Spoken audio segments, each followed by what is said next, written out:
Here is Buddy Sola from Akupara Games, who will tell us, don't panic, how to save your game from a buggy launch.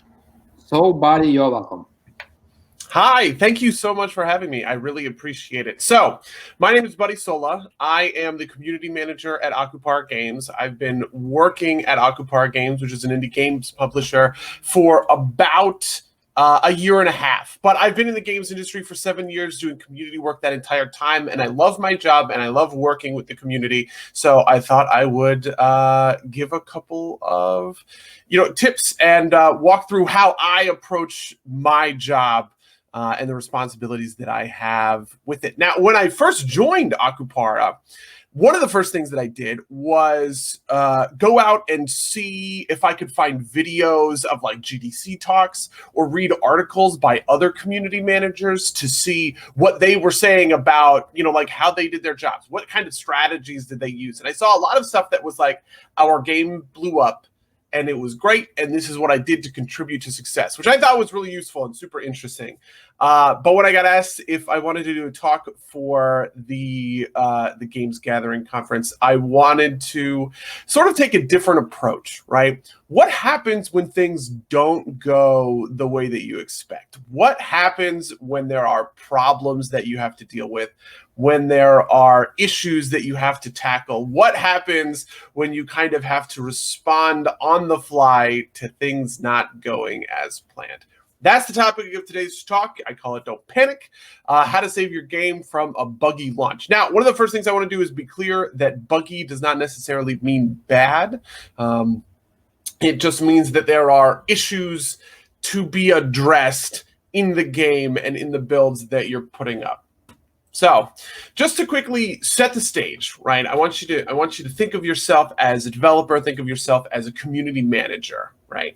And here's your sort of situation. You're about 2 weeks out from launch, and QA is in a meeting with you, right? And they're talking about how they're not having a great time. They're talking about how there's problems just like cropping up all over the place that are unforeseen challenges, right? Maybe part of their soak testing, maybe part of their sprints or something kind of along those lines, where issues are ramping up, and they're finding out that there are more bugs, more problems, things not working correctly, features that aren't working correctly as time goes on. This is the railroad, I guess I would say, to a buggy launch. This is what these kinds of buggy launches look like. And the problem is those can be very dangerous. Many games will end up kind of on the cutting room floor of players' Steam page, kind of wallowing in mostly negative reviews.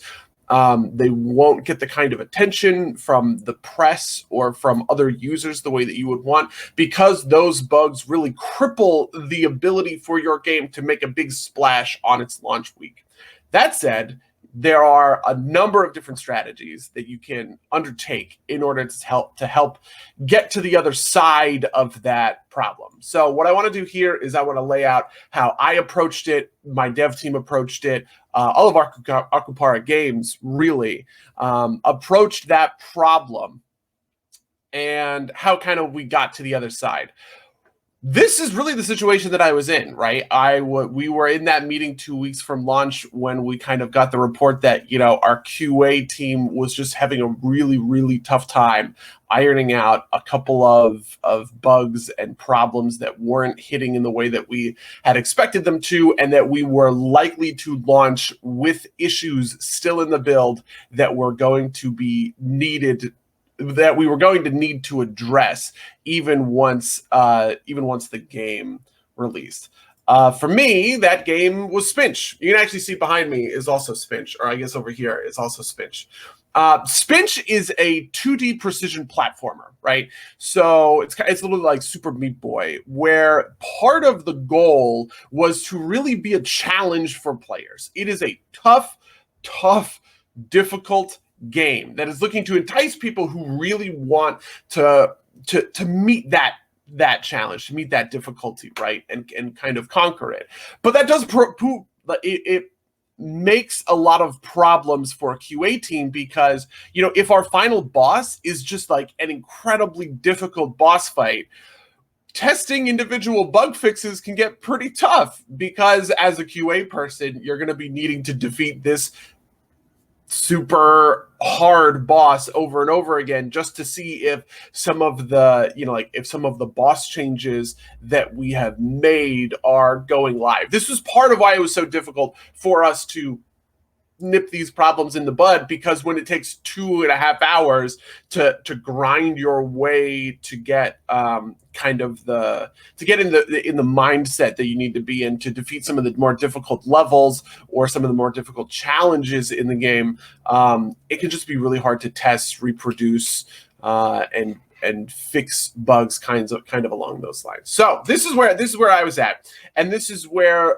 we all started. I had those 2 weeks of runtime, and I was like, what are the most effective things that I can be thinking about, right? What are the most effective things that I can be doing to address this problem? Now, for those of you who are devs and not necessarily community managers, you will Here's a brief overview of how my job works, right? You kind of have players and you have developers, right?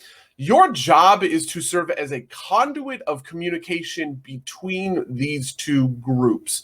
You need to accurately, concisely, efficiently communicate reasons why developers made the decisions they did to a community, to a player base, right? And you need to accurately, concisely, efficiently, legibly communicate to developers what the state of the community is, what they think can be changed, should be changed, what they find most compelling, what they find most tedious, all of those sorts of things. You are that conduit of communication. And that communication is going to happen in a couple of different places, right? Now, so if I'm talking to other community managers in the audience, your first thought is probably going to be stuff like Twitter, right? Facebook, Instagram, because half of our job is Twitter, Facebook, Instagram. More than that, Twitter, Facebook, Instagram were the bedrock of Spinch and are the bedrock of most of our games when we're approaching our releases, right? Because those games are built on trailers, on GIFs, on screenshot, on hype, right? Those things come much better through Twitter, Facebook, Instagram than they do through other mediums. And so it is the most natural way for us to be communicating with players before Spinch launches. But as I pretty quickly learned, this kind of launch does not follow the typical rules of social media. In the typical rules of social media, you are focusing on those kinds of platforms because they are positive, they're short, they're upbeat. But when you're walking into a buggy launch, you're actually finding players who are most of all at a point of frustration, right? They're having a hard time with your game, and they are frustrated about that. So I had to create a tone. How was I going to be talking to these players that I was going to be addressing that core frustration they have in a way that helps dissolve it into something that is a more positive experience, right? Because at the end of the day, I want every single person who plays our games, who plays Spinch, right, to have a very positive experience. The attack that I made was for 3 different words in my tone. I wanted to be conversational, right? Which is to say casual, which is to say authentic, which is to give person that one-on-one interaction that feels like they're talking to another person. I've dealt in plenty of situations before with players who are not happy with the way that more formalized or more sort of gated communication and tone can feel. It feels like they're talking to a robot, like there might not actually be another person there, if that makes sense. I wanted to be empathetic, right? I understood that these players were people who were excited about the game and they wanted the game to be successful. And they were running into points that were making them frustrated, that were making them angry, that were making them sad, that were affecting their emotions in negative ways. And I needed to really understand that, and I needed to respond to them on that level. And lastly, I needed to be decisive. This one is one that most community managers might not necessarily think of, but games that launch in states like this can sometimes fall into this indecisive trap where it just becomes about telling players we're going to do better, we're looking to make changes, we're thinking about what we can fix, and that kind of language is very wishy-washy. It doesn't communicate to a player that we are making concrete steps to address the situation in its fundamental forms, right? I want to be attacking these keystone issues, and to do that, I needed to have a really decisive tone that we're saying, this is a problem, and we are going to address it as soon as possible. Now, the avenues of communication I found to be most useful is one, Steam. This is just kind of obvious for basically any PC game entering the market. There is a reason that Steam is the bedrock of the PC gaming platform. It's the reason that we use wish lists as such an important metric when putting out indie titles. The discussion forums and the reviews on the Steam site are in a lot of ways going to be the make or break moment for titles like Spinch. If those reviews dip into mixed, and for those of you who don't know, if 70% or more of your reviews are positive, you will sit in mostly positive, right? If 69% or less of your reviews are positive, then you will be in mixed territory. And mixed communicates a very different thing to players than mostly positive. If someone hits your store page and they see mixed, that will signal to them problems with the game that you will want to overcome, obviously. Now, reviews were also a core place that I wanted to interact with players that I don't see other devs using. Devs can respond to reviews, and I always made it a point, especially with negative reviews, especially well-written negative reviews, that I wanted to say, hey, listen, we're taking this feedback in stride. We think that you bring up interesting or good points. I'm going to bring those points to the development team. Thank you so much for taking the time. And so Steam was just the number one place where I was interacting with people. We were seeing new threads on our Steam discussion forums every day. Honestly, that launch day had more than a dozen threads popping up. And I wanted to respond and be active in each and every one of those because it was just such a core place where my audience for Spinch was congregating. Now, the second place that my audience for Spinch was congregating was Discord. This was the repository for our most diehard fans. If you were someone who was really getting into Spinch and was answering that challenge, then and was really answering that challenge, then Discord was where you wanted to go. You would join the Akupara Games Discord. You would find other people playing Spinch. And it wasn't so much to connect with me or to connect with any of the other devs. It was honestly just mostly to connect with other players who were enjoying that same challenge. These are also the people who are most affected by our bugs because they're the people who are playing the game the most. They're the people who are finding the most of them. So I really needed to use Discord as a way to connect with our highest priority fans. Then after that, I actually had a huge number of emails about this. I think players find email a very natural way to request help from developers about problems they're having with their game. They understand what it means to send an email to a support desk. And functionally, that was me. I was the support desk, which, to be honest, I really enjoyed because email has a lot of good opportunities to control the conversation and your message in a way that I find very useful. It was super easy to be conversational, empathetic, decisive, right? When I'm in a one-on-one private conversation with someone through email versus something like the rolling message of Discord. Everything else kind of fell by the wayside, but I do want to just quickly say that it was very useful to us to broadcast our next steps and talk about our patches for the game in those locations. I didn't get a lot of help. I didn't get a lot of bug reports through Twitter. There were not people sending us DMs on Instagram, for instance, who were reporting problems to me.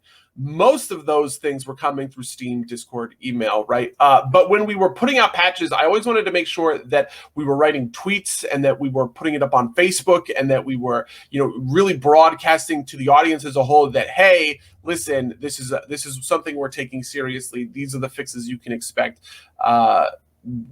if you are enjoying the game, here's what you can look forward to next. All right, now this next piece is going to run a little contrary to what some of the PR people in the audience might say. If you've ever worked in public relations, this is a crazy, crazy thing, but I want to explain my reasoning real quick.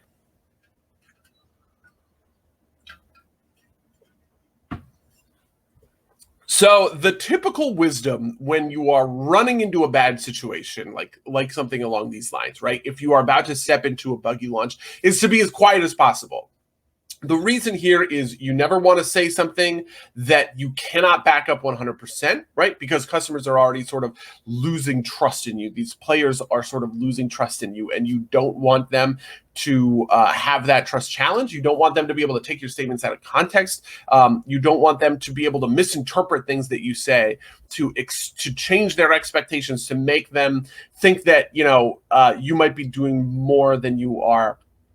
I definitely understand this, definitely makes sense to me, but I do have to say that from my point of view, and from the point of view of an indie game developer, I actually just think that players interact with indie games in a much different way than they do with other sorts of titles, right? When players are purchasing something from a big company, they tend to see that company as this faceless monolith, and a lot of the times that includes a lot of really negative assumptions, whereas when they are approaching an indie company, an indie developer, an indie publisher like us, they tend to see us as, scrappy underdogs, which in a lot of ways we are, obviously, right? Which gives them a lot of leeway. They interact with us more personally than not. And so I wanted to make sure that I was constantly available to talk with folks. And I did.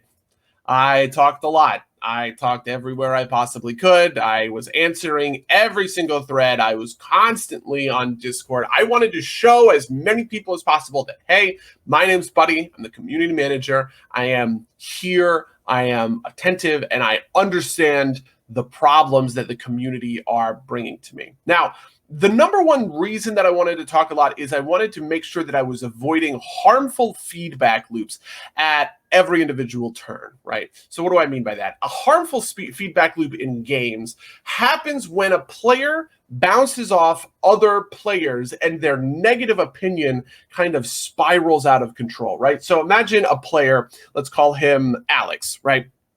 Alex is playing through the game. He's having a great time. He's enjoying the challenge. He runs into a bug, right? Well, that's a problem. Alex has now hit a bug. He's having a negative experience. He goes to the Steam discussion forums and he says, hey, on World 3-1, I ran into this bug and it really ruined my day, right?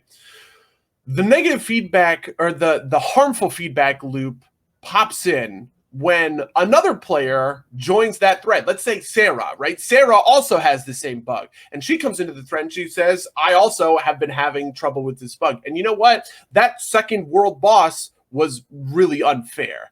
And Alex kind of goes, yeah, you're right. That second world boss was like kind of terrible. And also those enemies from World 1-3, those were just completely ridiculous. It was impossible for me to plan around them. It's just RNG, it's crazy. And then Sarah goes, I never thought about that. I actually do think that was terrible. And you're watching as these players' opinion about you and about your game is sort of ping-ponging against itself and spiraling into a place of real negativity, which we absolutely want to avoid.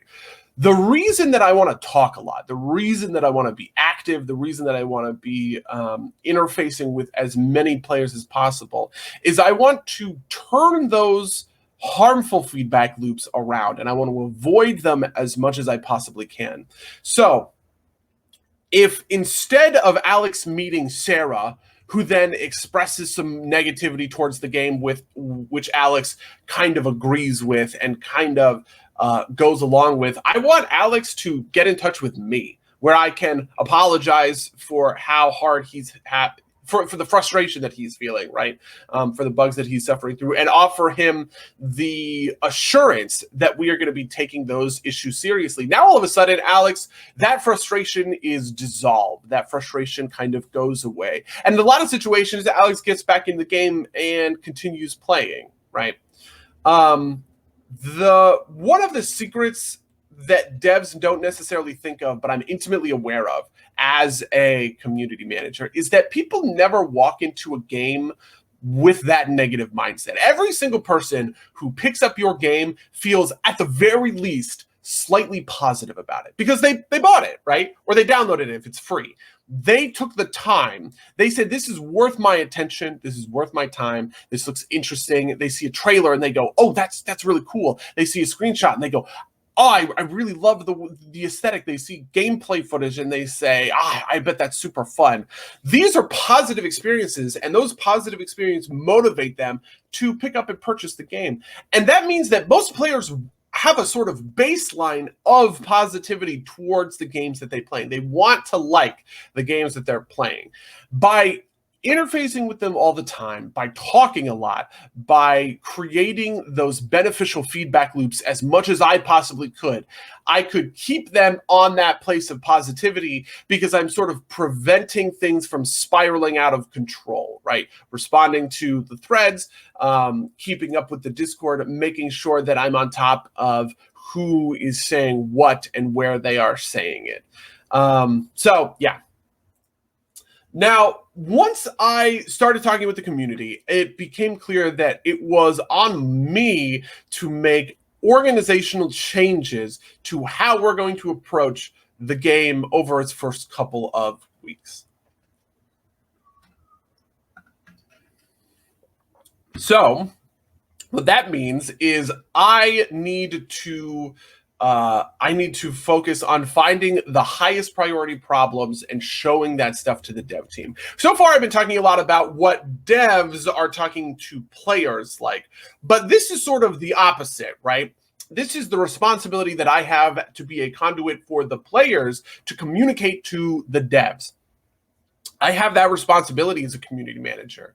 And the nice thing is, in that launch week, in that launch window, there really is no one who understands the game quite like you do in community. Not just out of, you are intimately aware of the dev process, right? You're on the dev board, you're talking with devs all the time, but because you have the best understanding of how the community is responding to things. And it will always bring up issues, problems, things that were unforeseen, where players are making decisions, making choices based on the way that the game is designed and implemented. And for that sort of window, you have the most concrete understanding of what the status of the game is. And it really becomes your priority to identify for everyone, these are our key issues that absolutely 100% need to be addressed. Now, the core of any bug and the core of any problem that comes out of bug reports is this equation: frustration equals interruption.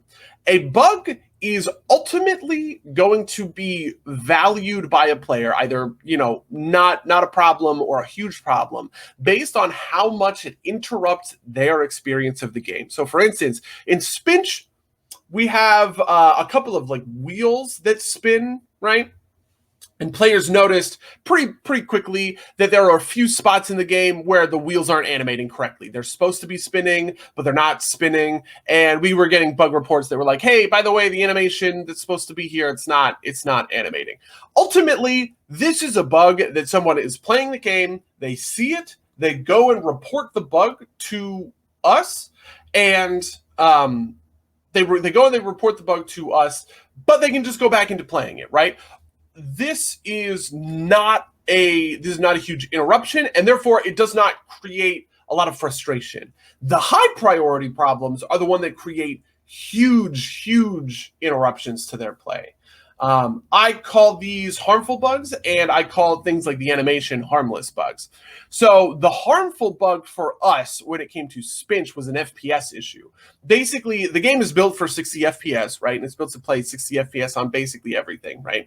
But if you have a very high-end PC with 144 gigahertz monitor, the game would play either super fast because it's speeding up that 60 FPS to 144, or super slow because it's trying to tamp down on your FPS, and it makes Spinch incredibly sluggish. For a precision platformer, this really sucks. It makes the game practically unplayable for all of these players who are just trying to have a good time, right? They're trying to have a good experience with the game.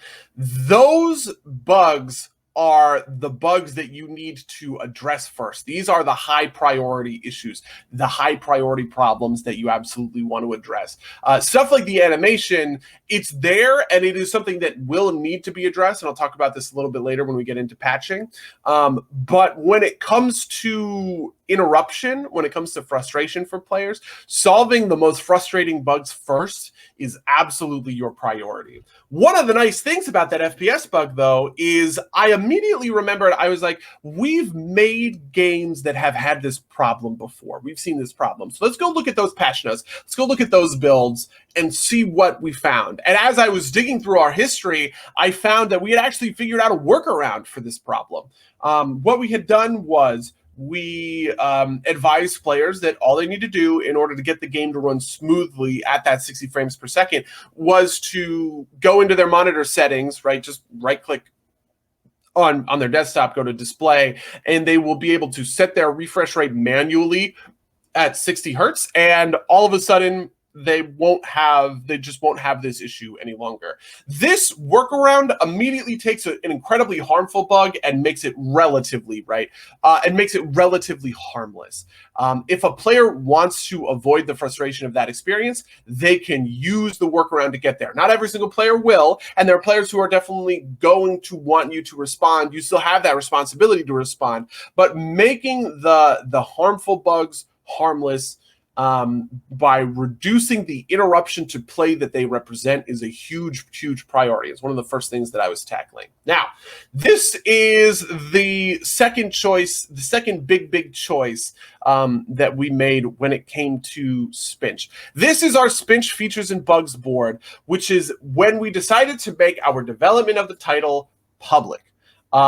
Braver studios than us have actually done this in the most straightforward way, where they have set their internal development pipeline just straight public. But if you look at some of the ways that our devs talk to one another, I just don't think that that's a very straightforward or legible way. It's not a very good way of communicating with players. So what I actually did was I just went through card by card and I said, these are all the bugs that we're tracking. These are all the features that we're tracking. This is all the stuff that the community has said to us. And I really wanted to translate that for players in its core, easy to understand language, right? So this is what we think about a bug report. This is where we're at with some of our issues. This is what we are planning to patch and planning to take care of. This became a really excellent way for us to communicate with players because it's sort of a one-stop shop for any player to get a really solid understanding of where the game is at and what they can expect moving forward. I really wanted to prioritize legibility, which is why I went through that extensive rewrite. It took a ton of time. It maybe took 10, 15, 20 hours of work for me to sit there and just translate each individual card into something that a typical player would understand. But I think it was really worth it because it shows players that we are willing and able to communicate them in super clear and effective terms about what's going on. Now, we had 5 different categories. Category number 1, feature requests. Feature requests are when players request a new piece of functionality to the game that was never intended, is not in the game. Sometimes, by the way, bug reports are feature requests. So for instance, we had a lot of players who, there's an underwater level in Spinch. And in Spinch, you can dash, right? And normally you can dash side to side, but underwater, players were reporting bugs that were saying, I can't dash vertically. I want to dash up and down, but I'm only able to dash side to side. This is intended, right? We never intended for the dash to be vertical. Players are free to make that request, and it's something that our designers are going to want to, look over. We're going to want to see if that's something we want to implement, a vertical dash. But that is new functionality to the game. That would be us adding the new feature of vertical dashing to the underwater levels. Bug reports are where players are asking us to change unintentional behavior, right? If something should work a certain way, like the FPS issue, if it should play correctly, like the animation wheel, right? If that should animate correctly, these are bug reports. These are places where the game is not working as intended, and it needs to be changed back to that intended behavior. These are both intakes for us where I just put absolutely everything. Not everything in bug reports is a real bug. Not everything in feature requests is a feature that we're going to do, but it is sort of the repository for us to pull that stuff out from a little bit later. Now, features to be implemented is when we take features out of that request column and say, okay, this is a real feature that we want to address and that will be upcoming in future patches, right? This is when we made the choice for features to kind of upgrade themselves, right? We are saying this is no longer just something the community is asking for. This is something that we are saying is going to be a priority in upcoming builds of the game. A good example of this for us is a checkpoint. Players were having a ton of issue on level 6-1 in Spinch, which is this gigantic maze where sometimes they're platforming right side up, sometimes they're platforming upside down. It's a whole thing. And players were expressing this frustration that like they were getting through parts of the maze, but then they would die and just be reset way too far back. So we said, you know what, that actually makes a lot of sense. We're going to add a checkpoint in 6-1 to help players to help kind of relieve that frustration of players. Then we have known issues. Known issues is the same sort of thing, but it is for bug reports, right? When I take something out of a bug report and I say our devs are actively fixing this and we are going to do everything we can to put in a fix for the next patch, that's when it goes into the known issues column, right? So if my devs tell me, hey, listen, I'm finally going to get to this animating wheel thing, I'm going to take that from bug reports and I'm going to put it in known issues just to signal to players, this is the change that I want to make.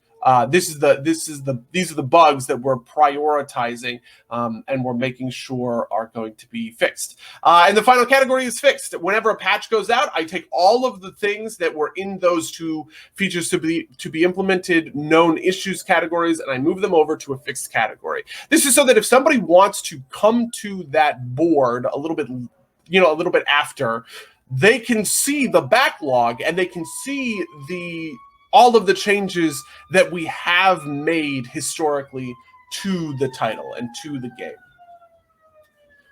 Okay, so the next piece is obviously, what does an actual patch look like, right? We're talking a lot about signaling to players and communicating players about what is in those patches. Well, how do I approach patch notes, and how did we approach patch notes for Spinch? Okay, so my grandfather was a newspaper editor. He always says people will read as little as possible, and you need to be prepared for the one-sentence reader, right?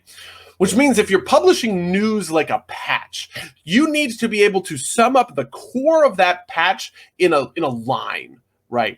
To communicate to players that you are making substantial changes to the game. Now, that could be easy. You could just say, hey, we're making substantial changes to the game. But the approach that I wanted to take was to always have a huge, high priority issue in one of our patches to make sure that when I was writing that single sentence summary, I could say, this is the blank patch that is handling all of the, whatever this problem is.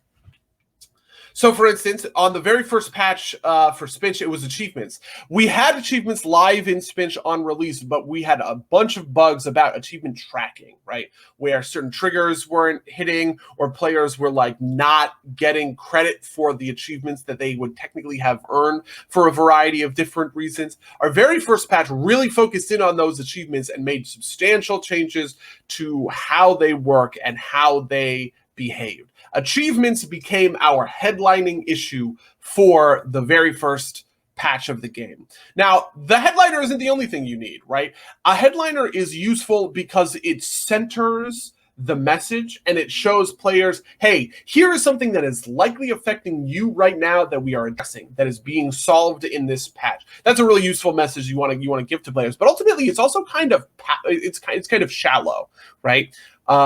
It's sort of taking the biggest issue off the chopping block and sort of taking the biggest issue off the chopping block, which is sort of like the most obvious thing that you want to change. And you're going to be having bug reports come in from other players who are talking about much less important things. This is where the change log really shines, in my opinion, where you want to find as many different things that you possibly can to put in that change log so that you don't just have a big substantial headliner that goes, okay, this is the achievements patch. We had a ton of problems with achievements, and we're changing all of these things to make achievements work better. You also want to include the details for other issues that are not related to achievements to show that you are not just responding to the biggest issue things. You are responding to everything, right? You are responding to a person who tells you about the spinning, animated wheels that aren't going the way that they're supposed to.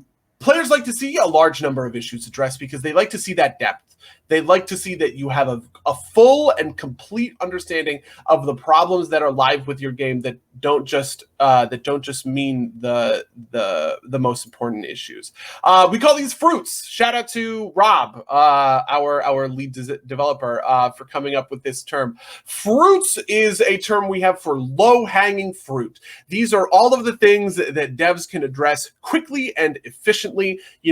Honestly, those animating circles took like 15 minutes, right? It was not incredibly difficult for somebody to go in and just fix a couple lines of code to make sure that they were animating correctly. That's a fruit. That's a low-hanging fruit. And you can fill up your change log with these fruits by identifying places where it's actually pretty easy and straightforward to make the changes that players are asking for and to fix those bugs that they're asking for. The last thing that I did that was part of patching that I really haven't seen many other community folks do is really be a part of the testing process.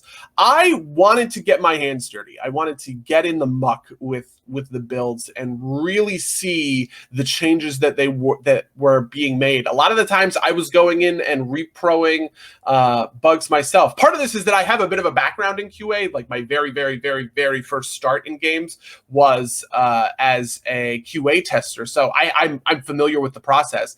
But it's important to me that when I'm writing patch notes, I have a good understanding of the build that's going out, the changes that have been made, and I can talk about those changes in a way that a player would understand the problem that I'm describing. This actually became a pretty big deal because I have a 144 hertz monitor, and I became the guy in our studio who's testing for the FPS fix, right? The FPS problem was pretty pervasive for us, and we were having lots of issues with it. And so I was the one who was testing all of those FPS builds when we were looking to patch. Now, at the same time, we also sometimes have bad news, right? For us, it was that FPS issue.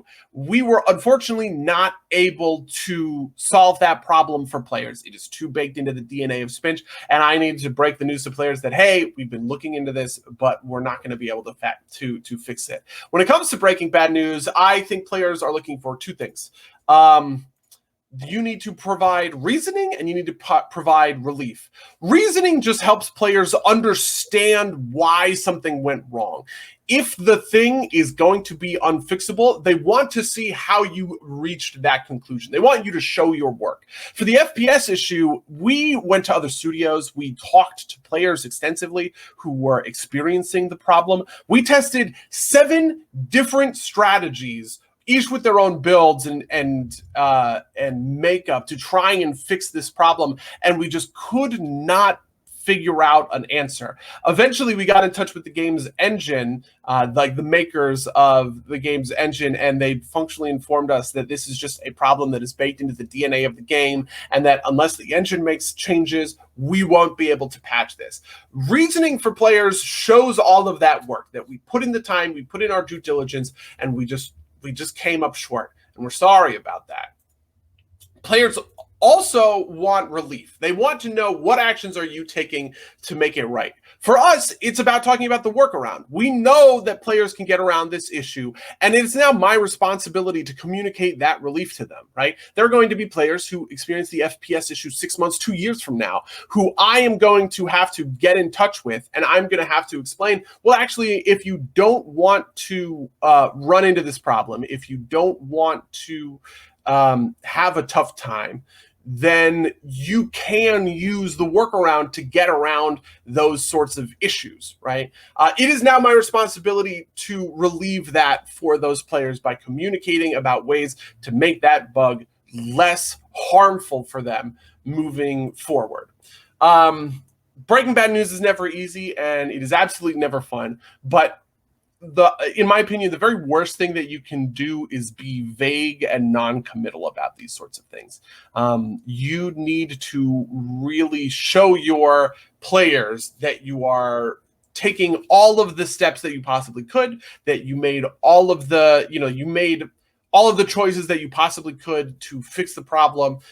So when you do come up short, they have a good basis on which to forgive you. Because like I said, they almost always feel slightly positive when walking into any game. They want to like you. They want to like your game. And they want to help you out. Now, for the final piece of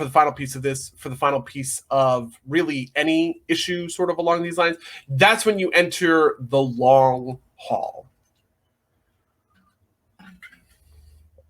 There comes a time when development ends, when your devs move on to other projects, when your producers and your production team, your marketing team, they are working on different issues. There is honestly a lot of time when you are the only person who is meaningfully interacting with your game as a community manager, because you always have that duty to the community, right? You always have that duty, even if a game is 6 years, 10 years old, to respond to people who are discovering it now, like the people who discovered it in their launch week.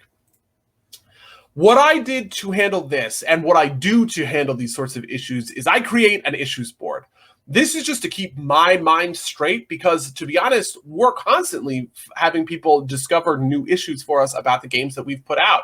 There are bugs in every game, and there are bugs that none of us ever thought to see or interacted with or figured out. So there was always a need for me to find a place like a vault, right, to put those issues so that if development resumed at a later date, I could pull that stuff out and talk to the dev team about the issues that have cropped up kind of in our absence, if that makes sense. So for instance, if a player comes 6 months after a title has been released, they discover a new bug and they report that bug to me, I immediately track it on the issues board, because I want to make sure I have that repository to come back to later. I'm really using the word repository a lot in this presentation, huh? For us, it's porting. Like a lot of the times we will find ourselves porting older titles to new platforms, right? Like PlayStation 5, Xbox Series X, those kinds of things. Switch ports, for instance. Well, then all of a sudden development is starting up again, and we're going, oh, hey, we're gonna release this game on a new platform. I want to be able to take all of those issues that have cropped up in the sometimes years, right, since release. I want to take them out of the vault and I want to show them to the devs, and I want to say, here's a bunch of bugs, right? If you can, find a way to fix these before the next update, like while you're working on this, because it's important that we address these issues over time. We have put out bugs for games that are 3 years, 6 years old, they actually get a really positive response from the community, because people will then see, oh, this is a bug that I reported, and it's now been solved. It's now been patched out, and that's just like a very good, very positive feeling for players. The final thing I want to leave you guys with is that you should look at reviews after your game launches. For us, Spinch was really hovering, like I said, at that 70% mark, right? We were dipping into mixed, and then we were popping out of mixed and back into mostly positive, and we were really going back and forth where players were sometimes saying, oh, this looks good, mostly positive, so it doesn't look great, it's mixed. Over time, though, in the couple of months since Spinch has been released, we have climbed from that, very bottom of mostly positive 70% number all the way up to 75%. Most of the players who are picking up Spinch now, players who are picking up Spinch as part of the Steam sale from last week, right? These are people who are seeing Spinch in its best state ever. They didn't see patch 1.0. They're seeing patch 1.0.5 that has all of the changes or whatever the number is. Those reviews show you whether or not you have been successful or whether or not you have failed, in my opinion. They are the earmark, they are the metric that I was most in tune with to see whether or not I was succeeding at my task of saving Spinch from the buggy launch. Not just my task, but the task of our whole studio, right? Our devs' task, our production team's task. We were all working so hard to address this issue. And I'm really proud of that number. I'm proud that we were able to sort of save Spinch from falling into and among plenty of games. I'm sure you could name a dozen off the top of your head that have been plagued with these issues at launch, and that becomes their identity in the eyes of players. Well, for us, Spinch is probably going to survive, and it's probably going to be a game that people remember for the challenge, that people remember for the art, that people remember for the really unique soundtrack, for instance, and that they don't really remember for the bugs. They're going to let that stuff kind of go and fade from their memories and remember the good times. And that's what makes me feel as though we have succeeded in addressing the issues of a buggy launch, and we've sort of like pulled our feet from the fire in that way. The final thing I just want to say is remember not to panic. The number one issue I see with these sorts of things is folks panicking and not making the right sorts of moves out the gate because they feel like they need to respond to everything off the cuff. You can slow down, you can be disciplined, you can be organized about how you respond, like I was by, creating public boards or by collating what were the high priority issues, what were the low priorities, by answering as many people as possible, by really setting a tone at the outset, being conversational, empathetic, and decisive. All of these things were explicit strategies that I didn't adopt off the cuff. I thought about them beforehand and I made those decisions. We made those decisions to be deliberate and really disciplined. So yeah, that's the recommendation that I have. That's the recommendation that I want to leave with you. Thank you so much for tuning in. There's now a question and answer period. So my understanding is that I'll get a couple of questions from the chat. Yeah, absolutely. So I think we can start. Thank you. As a community manager, how do you handle and manage yourself when you have to deliver bad news to people and you are the target of their frustrations? So this is very common. Players like to... So, okay, the seed of any player's negative feelings is almost always that frustration, right? Because they want to have fun. They want to enter into a game. They want to play the mechanics. They want to experience a good time. And when that is kept from them, that creates frustration. But that seed of frustration will a lot of the times grow into a couple of different emotions. Sometimes it'll be anger. Sometimes it'll be disappointment. Sometimes it'll be like a passive aggression or even just a sadness, right? That will sometimes be vented at me personally or at the development team or at my friends, right? The important thing for me is to really remember the second of those tone things which is to be empathetic.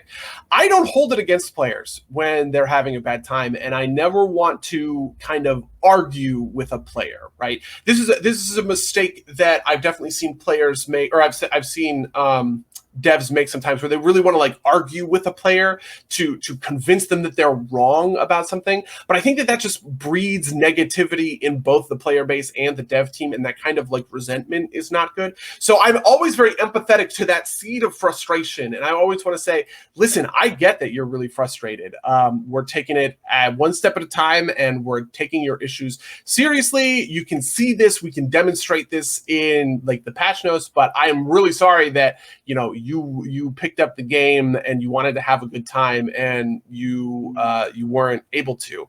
That sort of empathy has always been the key that I use to sort of disarm the bomb, I guess, of players who really want to blow up at me. All right.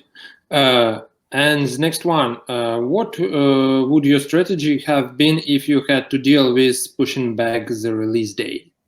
Interesting. So we debated this. We talked in that meeting. So if you remember, there was that 2 weeks meeting.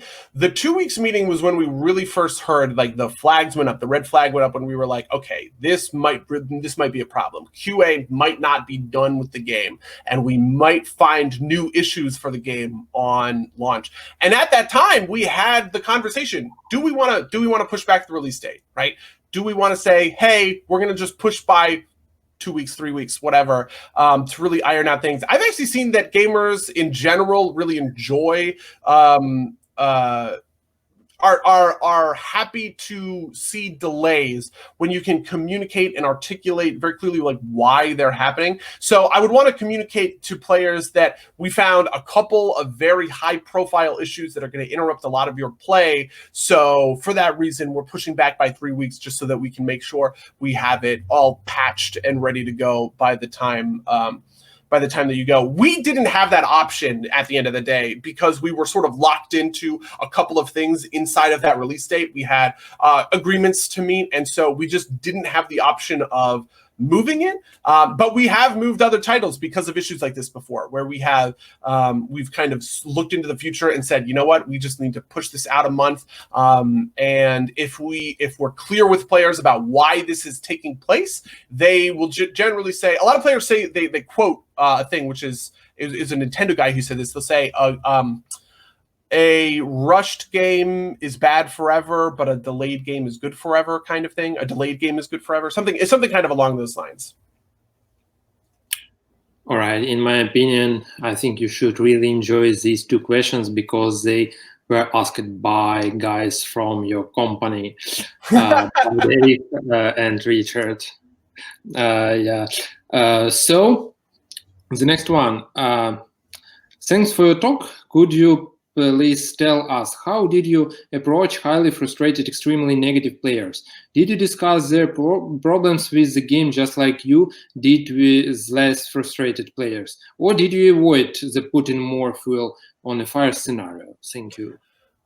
So really my core belief is that certain players will react to certain kinds of tones, and this is something that's really like hard. I have probably, over my 7 years, I probably talked to thousands, tens of thousands of players, right, about the games that I've worked on at this point. And I sort of have like a second nature at this, but I can sometimes see when players are looking for a kind of response from me. So for instance, I talked before about sort of like empathy at getting at that like seed of frustration that players will have. There are definitely players who really want that. There are players who want me to say, you know what, I'm sorry you're having a tough time. And just those words will immediately sort of like diffuse them. And that's something that they want me to say. That's something that they want me to express, that I understand that they're having a bad time and that I'm sorry that they're having a bad time. But there are actually other times where players don't care about this stuff, right? There are players who just want me they want to know what is happening to fix the problem. That's their core goal. They want the problem to be solved. They want me to be an authority to say this will be fixed by the next patch or something kind of along those lines. So for me, it's almost kind of like a second second sight to sort of see how players are responding and kind of give them the answer that they're looking for. So sometimes it is me being really kind of like apologetic, not about the game. I never want to apologize for the game, but I want to apologize for their feelings, right? And I want to empathize with where they're sort of coming from. And sometimes it's just about being, hey, listen, we know there's an issue, and these are the steps that we're taking to fix that issue. And let me break that down in just like the most straightforward and clear terms. I also really want to avoid anything at all that is argumentative. Like I said, if you find yourself in an argument with a player, that's a really, really dangerous spot to be, because arguments you either browbeat someone into submission, or you sort of retreat into cowardice, and both of those are really, really bad scenarios. So I never want to like argue with a player and get kind of like argumentative with how I'm approaching them. All right. So the next one is, could you briefly explain a marketing campaign you pulled off which drove most engagement with the community, please? Oh, that's interesting. So I've done a bunch of different campaigns, which have had a number of different needs. We have sometimes put out a campaign that, like, we've sometimes put out campaigns that are very gameplay focused, right? We've sometimes put out campaigns that are very like story, very, very story focused. I think a lot about the way that as a community manager and as a social media person, right? Like when I'm tweeting or whatever, about informing players. I want to keep their attention over time, which means where am I releasing content and what does that content look like? Sometimes it's really high profile items, right? Like trailers, which obviously take a ton of work. Demos, setting a demo live is a huge deal for players, because they get to experience, it'll never be the full game, but they'll get to experience at least the game's core systems, right? It'll be sometimes music. We always do a big push for our soundtracks as sort of a hype item, right? So for a lot of the games that we'll put out, our soundtracks will actually release a week before the game does, so that if you are really excited, you can go and listen and pay attention to the soundtrack. But at the end of the day, any marketing campaign is sort of this equation of content over time, right? You need content in order to keep the attention of the players who are interested in your title, and you need to slowly feed them that content over enough time that you're not repeating yourself, that they're not losing interest, right? Because if you keep showing players the same thing over and over and over again, they're quickly going to stop paying attention to you. So I want to be showing them new, exciting, innovating things over time as I'm managing a campaign. Okay, cool. So I think I have to thank you again, buddy. I think your speech was incredible. Thank you. I really appreciate that.